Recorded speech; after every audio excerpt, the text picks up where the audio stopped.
gitu atau yang sering saya dengar tuh di belakang dulu. Enggak.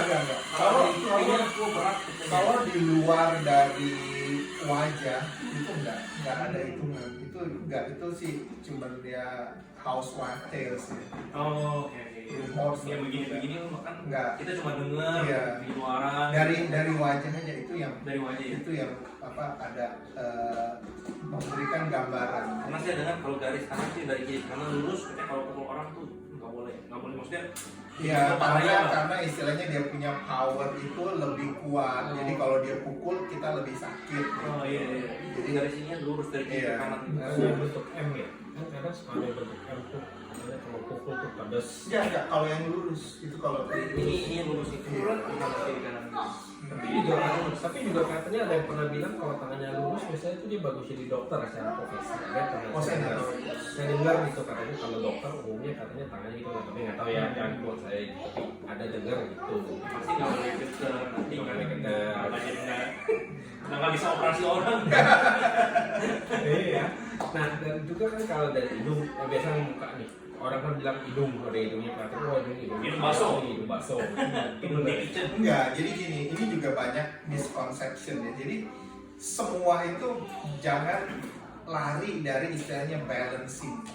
Ya, jadi kadang-kadang ada orang harus dilihat balancingnya. Jadi antara semua bagian atau kontur dari wajahnya itu seimbang nggak gitu. Jadi misalkan wajahnya lebar, tapi hidungnya itu kecil dibandingkan dari area wajahnya. Nah berarti itu indikasinya apa? High maintenance.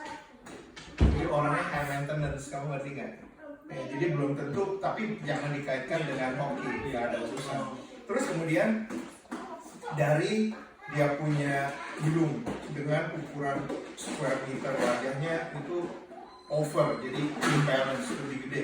Itu bukan hoki, itu orang yang egoisnya tinggi. Kita semua manusia punya ego, tapi ini maksudnya super ego. Jadi it's all about me gitu. Nah jadi ya enggak, ini mitos ya. Jadi lihat apakah orang hoki atau enggak itu tidak hanya melalui dari lihat hidung. Terus benar-benar dengan kuping Julaihut. Saya banyak ketemu banyak orang gitu, kayak saya potong rambut, itu kan dia orang Thailand. Dia selalu ada 2 orang Thailand yang potong rambut saya gitu. Dia bilang, wah coba kuping lo katanya. Kalau dari kepercayaan mereka, laki, ada kuping juga. Ya memang saya ada beberapa dengar gitu, tapi kan memang ini juga kan dari keturunan juga. Tapi memang apa benar? Iya, kalau kuping itu kaitannya dengan usia, kita panjang umur gitu. Itu sering banget. Kalau kupingnya gede, panjang lah gitu. Iya, jadi kan itu dalam arti itu kan berarti potensi kita untuk mencapai usia panjang itu istilahnya lebih besar. Jadi itu ya, jadi dalam konteks hoki kita kan, kalau kita ngomongin hoki kita nggak mungkin hanya fokusnya kepada materi ya. Kita hoki punya keluarga yang bagus, keharmonisan, kesehatan, terus karir, bisnis, itu kan semua hoki gitu. Jadi tinggal kita lihat fokusnya lagi di mana gitu. Tidak gampang ya. Kan mitos-mitos atau yang Iya, ini susahnya lah. Karena maksudnya kebanyakan tuh kalau udah kita ngomongin masalah feng shui lah atau pak shui lah, itu udah campur aduk sama mitos. Nah ini yang kadang-kadang kita harus bisa memilih yang mana yang benar-benar, yang mana yang bukan gitu. Iya, dan lagi yang paling banyak orang bilang, gua nggak percaya feng shui. Sebenarnya itu kan kalau yang waktu itu Selana pernah bilang, feng shui itu kan suatu ajaran, bukan satu kepercayaan. Iya. Cuman saya dengar itu banyak. Iya, makanya inilah yang saya selalu bilang, dan mungkin saya udah bosan kali tulis di artikel dan tulis di buku. Iya, memang kita nggak perlu percaya karena feng shui kan nggak ada urusan sama agama, bukan sistem kepercayaan loh. Kalau kamu tanya saya agamanya apa, saya nggak bilang agama saya feng shui, karena saya juga kalau disuruh percaya feng shui ya saya nggak mau percaya karena itu bukan agama kan. Jadi ngapain saya percaya, tapi saya mengaplikasikan. Jadi itu adalah sebuah istilahnya sistem pengetahuan yang dipakai waktu itu zaman kerajaan untuk mengassist sang raja atau sang kaisar dalam membuat sebuah keputusan, sebuah policy. Ya, karena ya kayak percaya nggak percaya itu kayaknya lebih sering dengar waktu saya kecil juga. Itu karena kalau misalnya dulu kan kebanyakan orang pintar lah, orang suami atau apa datang dia gitu kan kasih tahu ininya harus pindahin. Ya, mungkin dia punya pengetahuan atau bagaimana caranya dia bisa. Terus kita nggak ganti, misalnya kita nggak ikutin. Tuh lu nggak percaya dia sih. Gitu. Mungkin kayaknya percaya. Mungkin karena bahasa kali gue. Bahasa jadi percaya, gitu. Jadi peristilahan gitu. Tapi ya dalam konteks itu juga kita harus hati-hati juga gini ya, karena seperti yang saya bilang banyak masih orang yang rancu. Banyak orang selalu menganggap kalau mereka itu kontak atau interaksi sama orang feng shui berarti dia nggak ada bedanya lagi interaksi sama paranormal. Berarti nggak benar, nggak sepenuhnya benar. Nggak semua orang hanya karena dia punya kemampuan indera keenam maka dia bisa menguasai ilmu feng shui sebagai sebuah pengetahuan ya. Begitu juga nggak semua praktisi feng shui yang mempraktekkan feng shui itu dalam kaidah keilmuan dia otomatis adalah paranormal. Jadi itu dua hal yang berbeda. Nah tapi kan biasanya di masyarakat umum hal-hal begini semua disatukan dalam satu paket. Nah ini yang nggak benar. Ini yang harus hati-hati. Kita semua jadi harus lebih tahu. Enggak, jadi at least kita ngerti lah apa yang kita ngomongin. Ya kan karena kalau kita cuma asbun begitu ya kadang-kadang ya mungkin oke lah kalau yang dengerin atau yang baca nggak ngerti ya mungkin percaya, tapi kalau orang yang ngerti kita diketawain gitu. Iya kan? Ya intinya kita lebih berhati-hati aja lah. Mengerti apa jangan langsung diserap. Jadi nggak perlu lah. Itu biasa kan orang suka bilang, oh nih batu ini jimat bagus, bisa membawa keberuntungan lah, inilah itulah. Sebenarnya saya ngerti batu itu kan mempunyai mungkin suatu energi. Tapi benar nggak sih itu bisa? Iya, jadi gini ya, dibilang benar atau enggak kita harus lihat case per case konteksnya apa gitu. Jadi ini kita ngomongin batu alam. Batu alam itu kan hasil dari istilahnya olahan dari alam ratusan ribu tahun atau bahkan jutaan tahun. Nah, jadi di mana lokasi dia, komposisi bahannya itu dia akan membentuk energinya. Jadi kalau misalkan batu yang bagaimana dia sifatnya apa itu semua ada ini apa penjabarannya, coba deh cari aja buku mengenai gemstone gitu.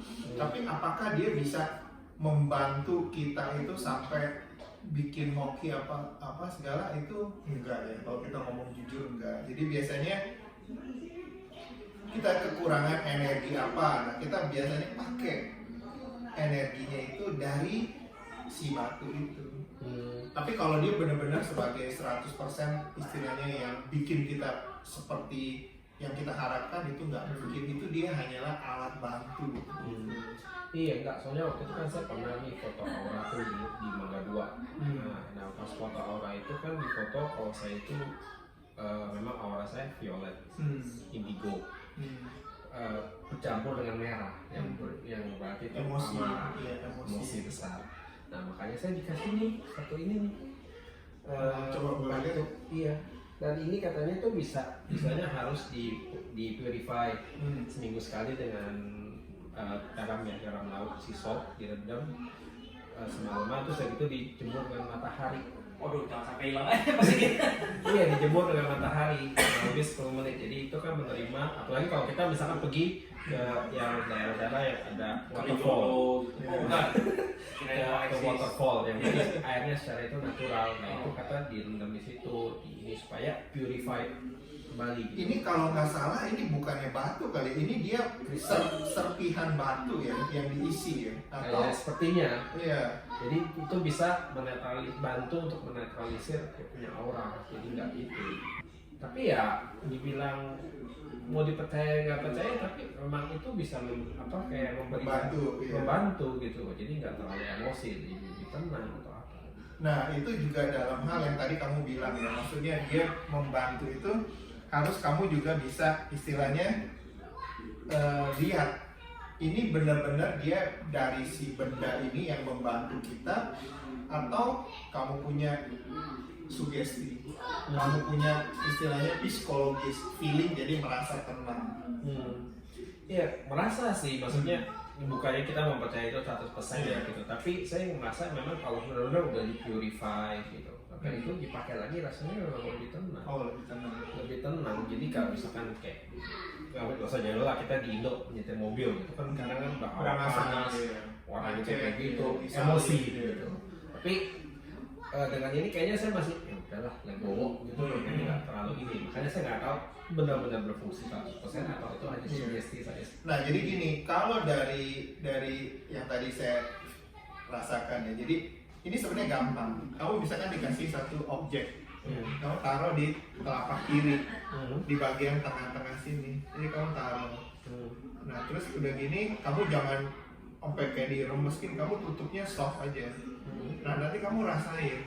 Yang kamu rasain itu biasanya dia istilahnya yang sederhananya dia akan menggambarkan bagaimana karakteristik dan bagaimana sifat dari batunya.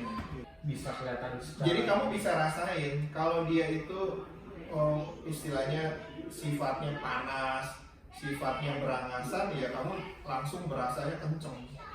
Tapi kalau dia lebih soft, yaitu dia istilahnya kalau di istilah yin yang dia lebih yin gitu.